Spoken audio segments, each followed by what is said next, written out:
আমাদের ওয়ার্ড থেকে শুরু করে কেন্দ্রীয় মানে চেয়ারপারসন পর্যন্ত যদি আমরা সবাই চাঁদা দেয়, বিএনপির প্রতি মাসে 7.5 কোটি টাকা ওঠার কথা। জি, জনাব এবিএম মোশাররফ হোসেন, এই চাঁদাটা দেওয়ার জন্যই কি ওনারা ওই যে বিভিন্ন জায়গায় বাস কাউন্টার থেকে শুরু করে সব জায়গায় যে বিএনপির চাঁদাবাজির খবর এখন গণমাধ্যমে আসছে, সেটা কি এইখানকার চাঁদা নিয়ে ওখানে দেওয়া হচ্ছে? না, অপ্রত্যাশিত আয়ের তো এখানে কোনো সুযোগ নাই। এখানে প্রতি বছর আপনি নির্বাচন কমিশনে আপনার আয় ব্যয়ের হিসাব আমাদের দিতে হয়। এখন আপনি বলেন এক বছর এটা বাড়লো কেন? দেখেন, আগে আমাদের প্রতিনিয়ত আমাদের যারা আসামি ছিল জেলখানায়, মামলার খরচ দিতে হতো, আসামিদেরকে সেখানে যারা জেলে ছিল যে সকল আমাদের নেতৃবৃন্দ তাদেরকে খোঁজখবর নিতে হতো, এমনকি অনেক ফ্যামিলিকেও আমাদের সহযোগিতা করতে হতো। আর অনেক নেতৃবৃন্দ ছিল একটা ফুল আন্ডারগ্রাউন্ডে, আপনি জানেন যে পালিয়ে থাকতো। সুতরাং সবাই তো ঠিকভাবে চাঁদাও শোধ করতে পারে নাই, অথবা অনুদান যারা দেয় তারাও ঠিকভাবে দিতে পারে নাই। সরকারের ব্যাপক নজরদারি, শেখ হাসিনা গভর্নমেন্টের ব্যাপক নজরদারির কারণে অনেকের ইচ্ছা থাকা সত্ত্বেও দলকে সহযোগিতা করতে পারে নাই। এখন একটা অনুকূল পরিবেশ এসেছে, সুতরাং আমাদের বকেয়া যেটা সেটা এখন আদায় হচ্ছে। নেতৃবৃন্দ স্বতঃস্ফূর্ত হয়ে সেখানে তার যে চাঁদাটা, সেই চাঁদাটা আওয়ামী লীগের পতনের সাথে সাথে অনুকূল পরিবেশ তৈরি হয়ে গেছে। অবশ্যই সেটা, যেন আমি আগে সব ডেইলি আমরা কোর্টে কি বারান্দায় গিয়ে দাঁড়িয়ে থাকতো হতো, আমার তো এখন যেতে হচ্ছে না। জি, অনেক মামলা উড্ড হয়ে গেছে, আর কিছু কিছু মামলা চার্জশিটে ফাইনাল হয়ে গেছে। সেই সাথে মানে আয়ও তো বেড়েছে নিশ্চয়ই, না হলে চাঁদা আপনি দেখতে হবে যে আমার খরচটা কিন্তু কমে গেছে।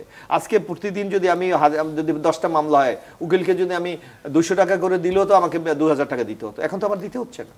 তো সুতরাং আপনি এই সুবিধাটা তো আমাদের মধ্যে এখন হয়েছে, এটা তো অস্বীকার করার কোনো সুযোগ নেই। সুতরাং সামগ্রিক বিবেচনা করলে এই অনুকূল পরিবেশে আমাদের যারা, এবং আমাদের আপনি জানেন যে বিএনপির, আমি আপনাকে একেবারে হিসাব করে দেখাতে পারবো, আমাদের ওয়ার্ড থেকে শুরু করে কেন্দ্রীয় মানে চেয়ারপারসন পর্যন্ত যদি আমরা সবাই চাঁদা দেয়, বিএনপির প্রতি মাসে 7.5 কোটি টাকা ওঠার কথা। জি, জনাব এবিএম মোশাররফ হোসেন, এই চাঁদাটা দেওয়ার জন্যই কি ওনারা ওই যে বিভিন্ন জায়গায় বাস কাউন্টার থেকে শুরু করে সব জায়গায় যে বিএনপির চাঁদাবাজির খবর এখন গণমাধ্যমে আসছে, সেটা কি এইখানকার চাঁদা নিয়ে ওখানে দেওয়া হচ্ছে? এইটা আমি মনে করি বিএনপির বিরুদ্ধে এটা সম্পূর্ণ একটি এমন একটা ন্যারেটিভ দাঁড় করাতে চাচ্ছে। এখন বিএনপির মতো একটা দায়িত্বশীল রাজনৈতিক দল, আপনি দেখেন এই আপনারা তো প্রায় 7000, হ্যাঁ আমরা এখন আপনি বহিষ্কার, এটা তো আমি তো বানানো ন্যারেটিভ হয় তাহলে তো নেতাকর্মীদের না না, এইটা আপনি দেখেন, এইটা অনেক ক্ষেত্রে অনেক সময় দেখি পরিস্থিতির আলোকে আমরা যাতে বিএনপি মানুষ মনে করে যে বিএনপি যে কোনো অভিযোগ যখন উত্থাপিত হয়, হ্যাঁ পরে অনেকে যদি আপনি মনে করেন এটাকে রিভিউ করার সুযোগ আছে। আমি আজকেও দেখলাম যে অনেকে রিভিউ করার জন্য আবেদন করেছে, একটা আপনাদের পত্রিকায় নিউজ করলাম প্রায় 2000-এর উপরে লোক আবেদন করেছে রিভিউ করার জন্য যে আমার এই শাস্তিকে আপনারা বিবেচনা করেন। এখন হলো একটা পত্রিকা যখন আসে, আমরা বিএনপির যে একটা স্ট্র্যাটেজি, আমরা তাৎক্ষণিকভাবে এটার বিরুদ্ধে একটা শাস্তিমূলক ব্যবস্থা গ্রহণ করি, তাকে বহিষ্কার বলেন, পদ স্থগিত বলেন, অথবা তার কমিটি ভেঙে দেওয়া বলেন, এটা করি।